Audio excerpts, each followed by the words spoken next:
What's next for me is a project not looking at men and women as consumers, but as producers, and looking at the level of protection from international competition that various industries get as conditioned by whether they rely on men's or women's labor.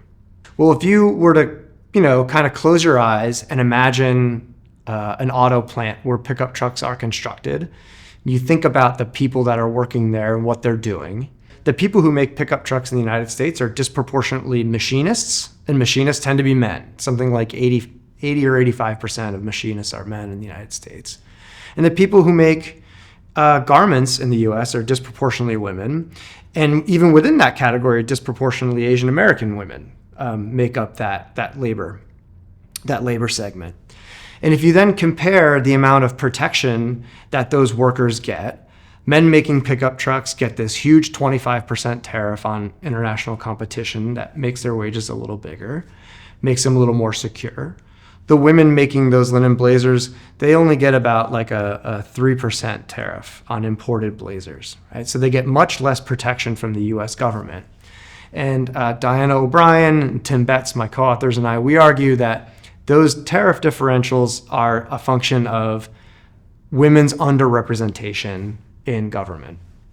Beyond that, I would really like to kind of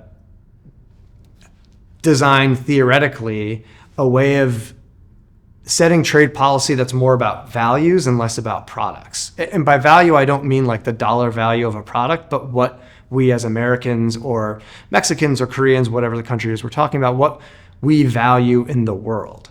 So like I value clean production, green production, right? People not, pouring, expelling tons and tons of greenhouse gases or having lots of toxic overflow being pumped into public waterways.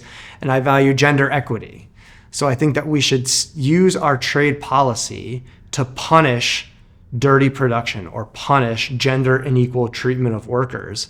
Or maybe a better way to say that is to incentivize clean production or green production and incentivize gender equal treatment of workers rather than trying to protect like pickup trucks or linen blazers or like specific product categories. We can just tax the things that we actually think are bad and want to go away.